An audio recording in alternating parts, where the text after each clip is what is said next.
Charlie Kirk had someone on his speeches that he does, and she raised a really good point about liberals and conservatives. So I'm going to share my screen and we'll go from there. You'd asked if it's easy to hold liberals. Is it easy to hold your beliefs? And, it's easy because the rest of society agrees with you, yada, yada, yada. However, that's not why I find it easy. I was liberal before it was cool. I find my beliefs easy to hold because I believe them in my soul. And I feel like a lot of conservatives are the same way. Your beliefs aren't subject to acceptance or disacceptance.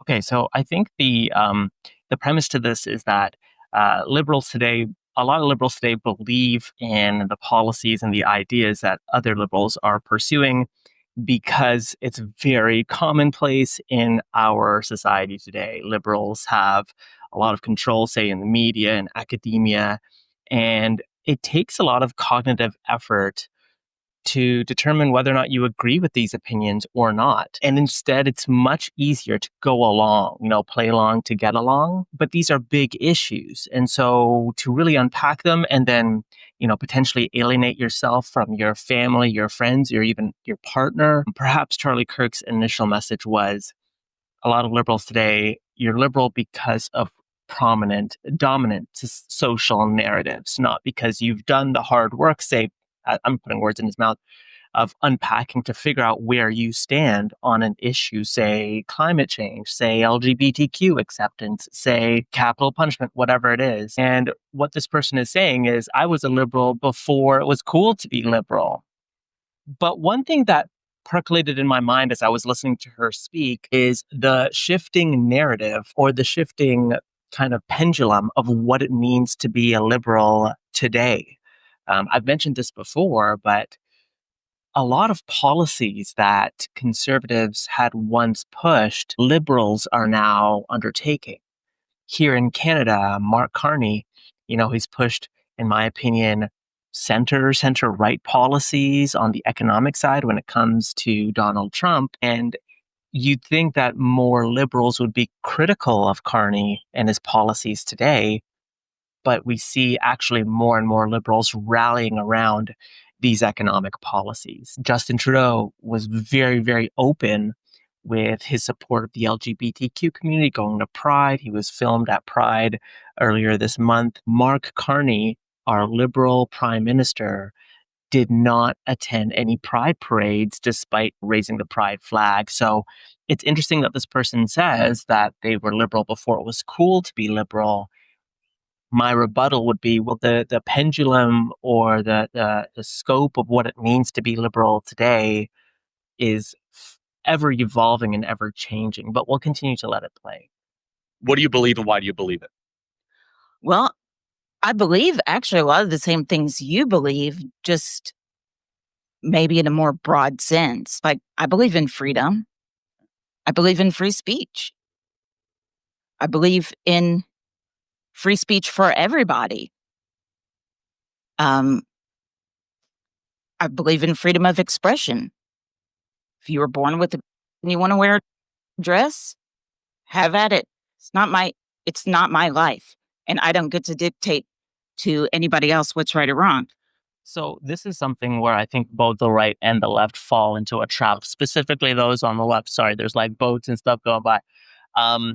Freedom is actually a very challenging concept to unpack. You see, because part of freedom, as I understand it, is social cohesion and social values. There has to be a structure. There has to be agreed upon norms that all of us agree to. And freedom, in the truest sense of the term, says, well, how can we establish norms when it's my freedom to either accept or reject your social norms? So I think for the left and the right, they both struggle with this. I would say perhaps more so the left. And the reason why the left, I would say, struggles with it is because if you do focus on individual liberties and freedoms, then there shouldn't be any social norms. I mean, if you take this to the most extreme case, and that can't be. What we're seeing right now in Canada, we're seeing a large influx of international students in pockets of our city.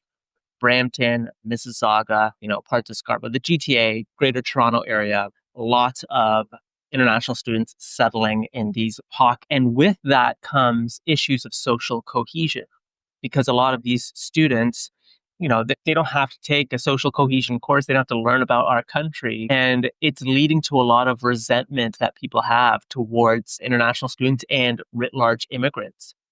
And so this is one of the challenges with freedom. It's like you can't live and let live. There has to be social cohesive elements to your society. There has to be boundaries to your society and how you express yourself, the language you use, the culture, that there has to be a culture. There has to be a set agreed upon norm. And when that's missing, and when people are allowed to come here and not abide by, I don't know why I decided to do this outside. It's so noisy, but not abide by social norms, we get a lot of resentment as a result. And this is where I think when we take apart some of these arguments on freedom, it gets actually very messy. I'm just going to pause it here too, because the way Charlie Kirk responds is something that I definitely want to get to, because I think, again, the way in which he responds is quite combative, not unlike Charlie's previous videos, but something that I think we should unpack. An open mic like I just did to a conservative and had a discussion like this. I certainly hope they would. No, they wouldn't, because speech is not a left-wing value. That's why Chuck Schumer went on the Senate floor yesterday and called for the censorship of a cable television program.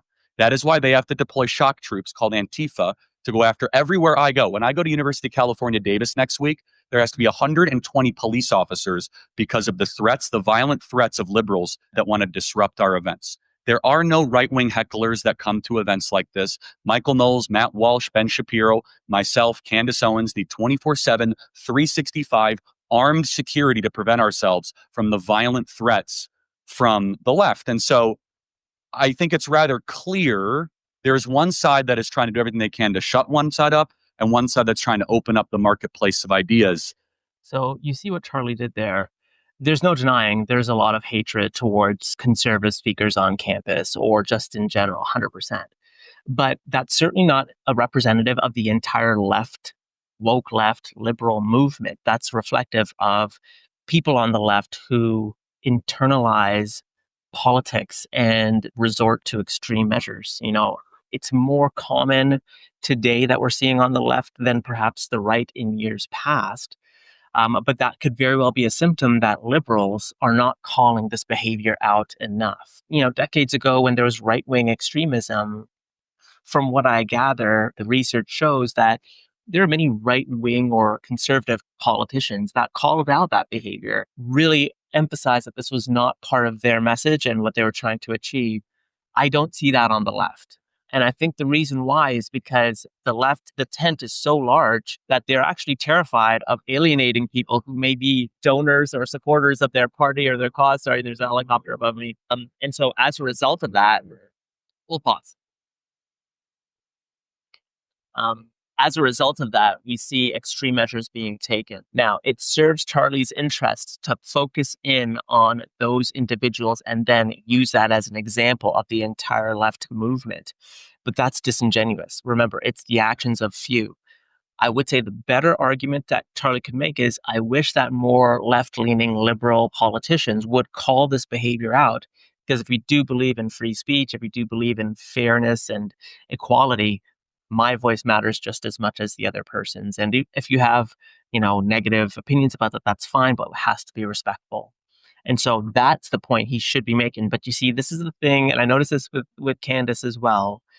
There's a very moderate stance that can be taken by these pundits, but they instead move it to an us versus them. There's a war going on. They're trying to fight us against this, etc. And that gets all of us inflamed, and it makes otherwise moderate people upset at left-wing, at the woke mob, at the right-wing conservatives, etc. It makes us all upset at each other. So again, Charlie could take a very moderate stance, but is choosing not to. I'd love to know what you think. Let me know in the comment section below what you think of this video and what you think of my analysis. I appreciate all of you, and I'll catch you in the next one.